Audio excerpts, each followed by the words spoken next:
Okay, so moving on. In Original Intent, you explain how important figures like Hamilton, Jefferson, and Madison each had very different visions of the new nation. Was revolution in some ways just the beginning of a deeper fight over what America would become? I know you touched on this earlier with the battle for the home front and then within the home, but how did this kind of unfold during the American Revolution?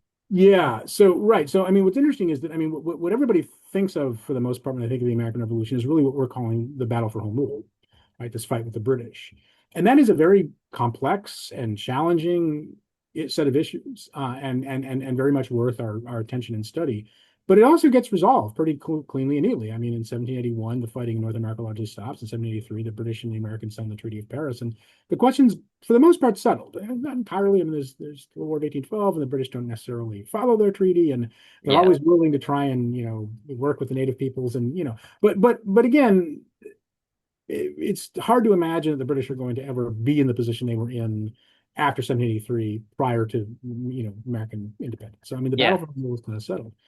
What remains profoundly unsettled, and maybe in perpetuity, but certainly for a very, very long time, are these all these issues that have bubbled up that we're calling the battle over who shall rule at home.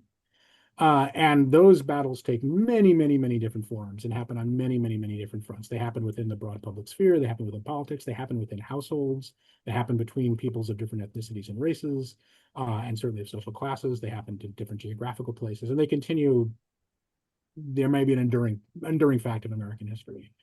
And so, yeah, I mean, when we're talking about the book I wrote that you were so kind of mentioned, Regional Tense, which is about the first what we could call the first great constitutional conflict, which is Alexander Hamilton on one side and James Madison and Thomas Jefferson on the other, all of whom are in government in the early 1790s, and indeed Hamilton and Jefferson are both in Washington, General President Washington's cabinet. Yeah. There are huge debates about what the new Constitution means.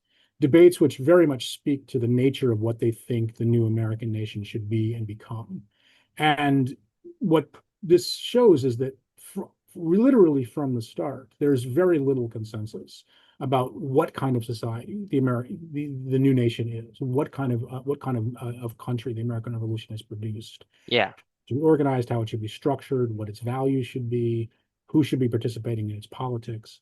And even though the debates between those three men, who are all elite white gentlemen, are very profound and suggest deep, deep disagreements, they're actually only a small part of that. I mean, that's not including, women on the frontier or enslaved Africans or free blacks or native peoples who are also having all kinds of debates about what the new nation is and what its relationship should be to the various peoples living in and around it in North America. Yeah.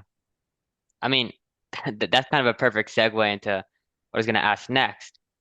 We often hear the phrase, history is written by the victors. It's I hear it all the time from my dad and read it multiple times.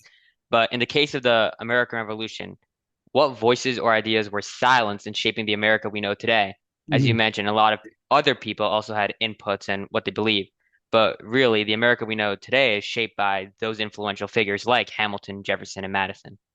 Yeah, they very much are. Although there's a wonderful book by she's actually a political theorist, but she's very historically minded, a woman named Colleen Sheehan. But a really neat book about Madison. At one point, she said a founder has only partial control over what he creates, which I think is true going forward because to this day we still debate profoundly about what the Constitution means, and it's Yeah. but that's also true at the time. So I think one thing that a lot of modern historical scholarship has shown is that those voices weren't as silenced as we might have thought. I mean, over time we tend to forget because poorer folk and particularly women and those who are not white don't generate as many records and archives that are what historians tended to used to look at. Yeah. We've gotten very, very good and creative at finding those voices. So there's lots of wonderful scholarship now that has recovered more than even I, when I was your age, could ever have thought possible about, like the world of indigenous folk in North America, of Native Americans, the world of Black people, both slave and free, the world of women of all different sort of social classes. There's incredible scholarship that has recreated the lives of those people and also shown just how central they were to the revolutionary experience and how much they shaped and were shaped by the revolution. So the voices are there. And in many ways, the people who we do know the most about knew they were there and always have them in mind one way or another. There's a wonderful article by an old undergraduate teacher of mine named Alfred Young, which is called the genius of the American people. And genius in the 18th century meant the fundamental ethos or spirit. Hmm. At one point, he's talking about the Constitutional Convention. And famously, you'll often hear the Constitutional Convention is 55 white gentlemen, property owners, many of them college educated, very atypical for the society they're living in. But what Young's point at the end of the article is, he says one of the most powerful compromises of that Constitution, we often hear the Constitutional Convention was a series of compromises. He said Yeah. one of the most powerful compromises was the one between those who were there at the convention and all those people who weren't there, because they knew they were going to have to go back away from that room at some point and defend what they had done. Hmm. And there's all kinds of ideas thrown around at the convention. For example, Hamilton at one point calls for a president elected for life, a Senate elected for life. He's recreating the King in the House of Lords. Yeah. And everybody thinks it's a great speech, but they say, "Oh, we couldn't walk out of here with that." I mean, no one's going to put up with that, right? And he says, "There's an example of compromise, right? They would have done something very different without all of the citizens around them." So, I mean, I think that you'll find that there's a lot more voices are active at the time, and in a sense deserve to be thought of as founders than we might think. And what there then is, obviously what we don't want to do is become too rosy about it. There are clear power imbalances. Yeah. Clearly some people have more authority and power than others do, a great deal of authority and power.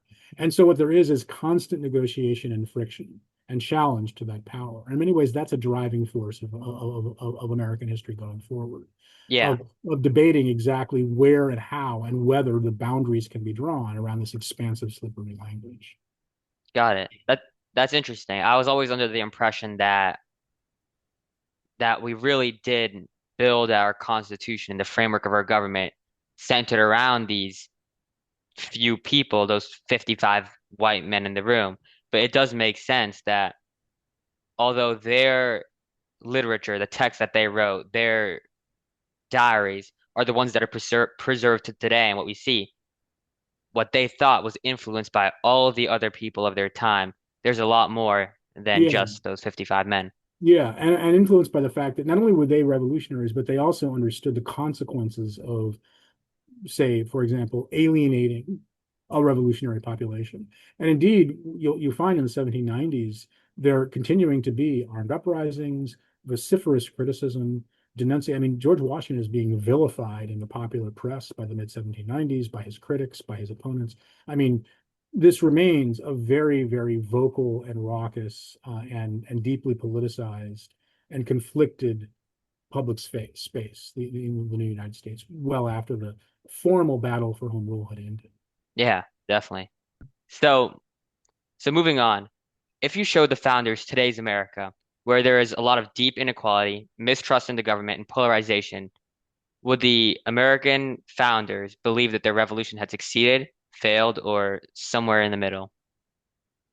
Yeah, that's a really powerful question, and it's a loaded one. I mean, obviously there's Definitely. no way to talk about that without, in some sense, engaging with our contemporary reality.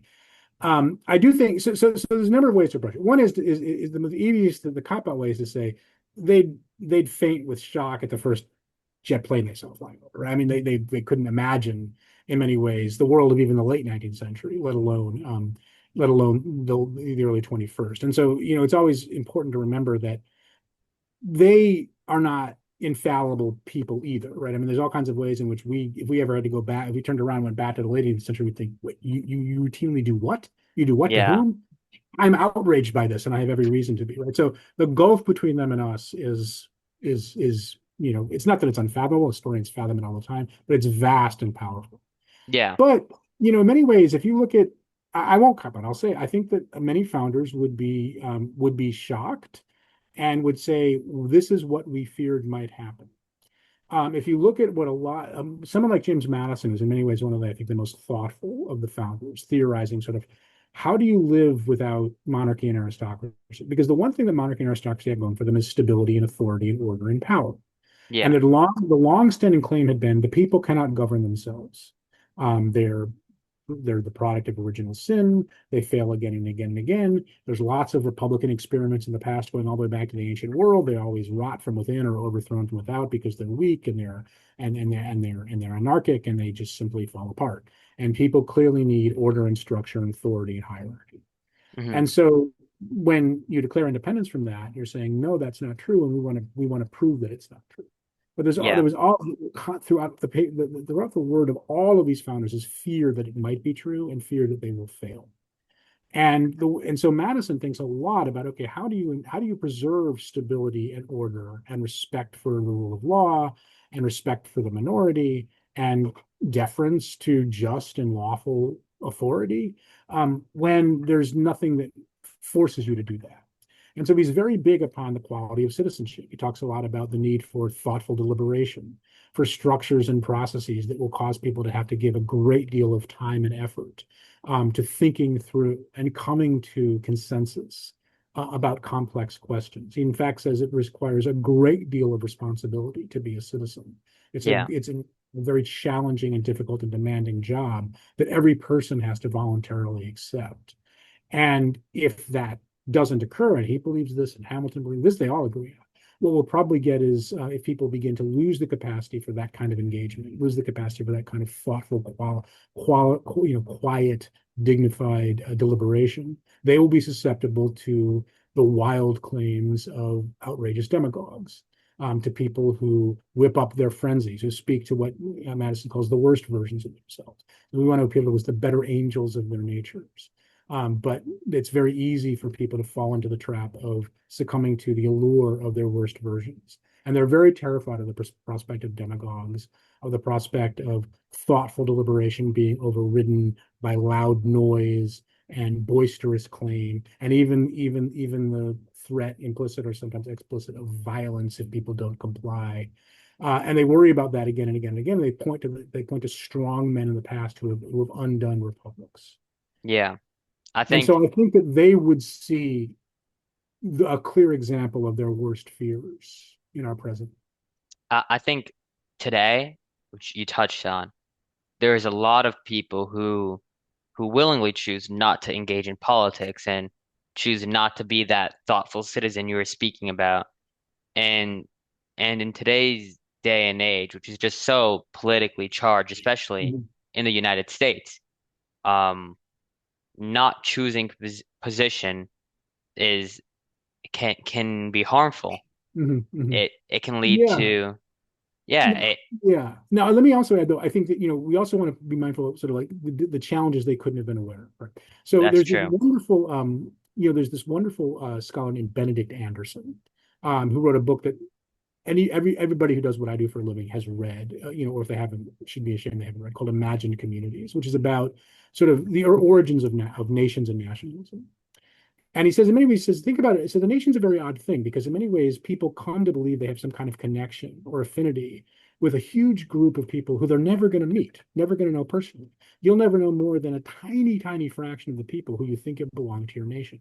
In many Yeah. ways, the nation, therefore, is what he called an imagined community. You imagine a community that you're part of. He said, how do you imagine that? And he spent a lot of time talking about what he called print capitalism. What he meant, so the rise of sort of, widely accessible public prints. So like the newspaper, he said, is a major piece of nationalism because he said people all over a space can read the same newspaper in the same language. They can all kind of, have a sense that the newspaper shapes kind of their sense of like what the great issues are. They're all kind of having a common conversation together. And through the sort of the absorbing of these the same conversations, the reinforcement of the same sense of what their kind of common concerns and questions are, they begin to sort of forge an idea, a sense of national communion and national connection. Well, what's interesting about that's a very kind of outdated way to think about the public sphere and printed matter these days, right? I mean, these days, pretty much every single person can be their own publishing house. And what we don't have is a common conversation or imagined community, which we have is deeply, deeply entrenched varieties of different small niche communities, which certainly speak to each other, but don't create so much nationalism as tribalism. So Yeah. it's very hard to see what the kind of enduring large structures or cultural behaviors are that would unify us as a nation. So in that sense, a lot of if the grand age of nation building was the 18th and 19th centuries, and if it was predicated upon a lot of the kind of material reality of those periods, it's harder to understand what might maintain national integrity today Yeah. when in a sense the algorithm is going to take you in one direction and take me in a very different direction, right? And based upon age, based upon gender, based upon social class. And what when you go online, you think you're maybe making choices, but you're not. What these very powerful algorithms are doing is drawing you deeper and deeper and deeper into the choices you already made, and in that sense, intensifying those choices without you even really realizing it. And so going to the printed world that Benedict Anderson talks about tends to drive us apart, where he talked about how it brought people together. And so those are just new challenges that were beyond the capacity of the founders to imagine. It's a sense of political polarization. The digital media today, even though in a perfect world could be used to draw people together, Right, because of what you're mentioning, because right, of this algorithm, because of the way we interact with content, ends up actually pushing us further apart right. because of the And the problem polarization. is Yeah. that that's the business model. So I mean, there's no financial incentive. Yeah, exactly. Yeah. And kind of on that, how does our current political unrest today mirror that of the American Revolution? Are there any parallels? And if there are, what are they? Yeah, I mean, I mean, historians tend to annoy people because we're always very, very unwilling to make big generalizations over large periods of time, which is what people think we ought to do and want us to do. So we always say, well, and so what I'd say is, again, if we, and I think this has come out in our conversation. I mean, the world of the late 18th century and the early 21st century are just so vastly Vastly different. different. It's Yeah. hard to make. But I'd say that one thing that we should be mindful of, right, is that, as I said earlier, I don't think anybody, in fact, I'm confident that nobody in, say, 1765, even after the Stamp Crisis, had any sense or even any inclination or wish that the British Empire would crumble decades later. And it did. Yeah. You know? And because in that decade there was built up and maintained, and again, was it strictly abstractly true or correct? Maybe not, but it doesn't matter. It's what people started meaning and concluded. A deep, deep corrosive suspicion of institutions and of people who they once had believed in and not been suspicious of. That can happen very fast. And when it does, what people tend to do is go back and look for long-term causes which bring it an air of inevitability. But what I've also suggested is that, well, no. I mean, in fact, things could have gone a very different way, and people always have choices. And there were policies in place that didn't produce corrosive suspicion and anger, and they were replaced by policies that did. So things can, things can start off slow and then really speed up, and the worst can happen, and things can fall apart. And if people kind of give full rein to their passions or don't think about consequences of actions, they can find themselves in situations they never would have predicted and maybe didn't even want. Right? There's a Yeah. lot of people who think, did I really want to be here when I said what I said 10 years ago? And would I have chosen to say that if I'd known where it would take me? And I think we're losing a capacity to think in those terms and to think about consequences like that. In that sense, I do see some similarities and parallels that nobody would have wanted to be in 1776 and 1765. And it may be that we may find ourselves getting everything. Some people may find themselves getting everything they asked for and then learning that that's the worst thing that could have happened. Yeah. I mean, I do agree with you. It's a hard question, especially because it's we live in such a different time than the Mhm. 1700s and 1800s that it is difficult to draw some of these big generalization Yeah. comparisons when everything about life just looks so different. Yeah, and now one thing I'd say that is concerning is that that question's harder to answer right now than it might have been as recently as a decade ago. Because one thing I used to say is that with the American Revolution began a process where the expansion of rights and inclusion only goes in one direction, right? The American Revolution opened rights and included more people than had been included before, which still Yes. excluded lots of people. But pretty much every movement from that point continued that process. Hmm. I do think that in a way that I wouldn't have thought possible 10 years ago, it seems that we're going backwards and we're excluding and limiting in a way I hadn't thought we would. And Yeah. that's this is profound. This is perhaps the first truly post-American revolutionary movement that we've had, where something else is happening that maybe isn't connected, in my view, to the American revolutionary legacy. Now, of course, there are all sorts of people who would argue that that just shows what an American person I am, and this is very much fundamentally making America great again. But from my view, it would seem to me that this is something that the first time or some major movement, in fact, I don't connect it directly to the broad legacy of the American Revolution. It's it's what you're trying to say. It's different. The American Revolution led a legacy of freedom and of more rights for the people. But as we Yeah, have seen and in yeah, and of it being difficult for those who wanted to limit that process to explain and justify why.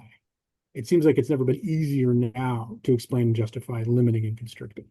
yeah, I have to say I absolutely agree on that, especially in, you know, political tensions are rising and we can see on both like the the left and right, there's such a big divide now. I agree with you that this might be the first moment that's separate from the American Revolution in its Mhm.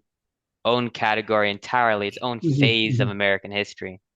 Yeah, and it's not therefore surprising that in order to kind of make the claim that it's not that it is connected, currently lots of things about the past have to be denied, literally websites have to be taken down. An understanding of the past that used to be uncontroversial is now being challenged. I mean, it's easier to make those claims if we're only looking at some of the things of the past that instead of the past that past in its totality.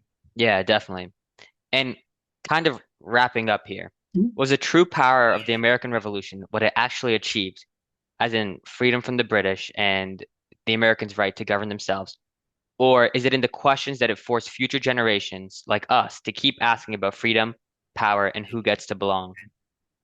Yeah, I mean, I think that the short answer is it's the latter, but those are very much connected, right? I mean, I think that, and this gets us back to the original point, right, of home rule and who shall rule at home. Hmm. I mean, Ben's argument was that you don't get the battle over who shall rule at home unless you first have the conflict over home rule, that it emerges from that.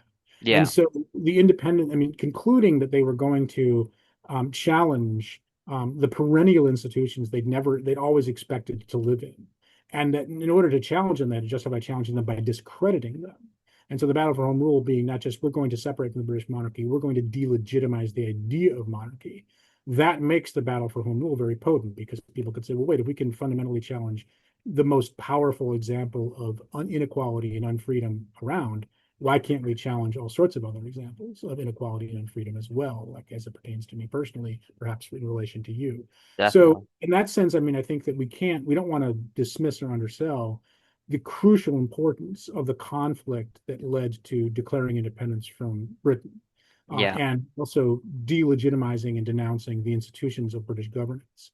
But over time, as that actual question of whether that would be successful or not recedes, and it is successful, um, the legacy of the battle for who shall rule at home is what continues to animate and drive American politics and culture and society, and is still doing so. I mean, we're having those battles in a very powerful way right now.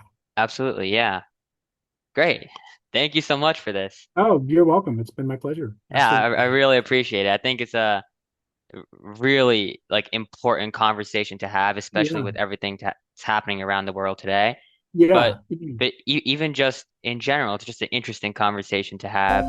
And I have to say, I personally learned a lot, you know. Oh, good. Yeah, Good. it's Good. great. I'm really glad.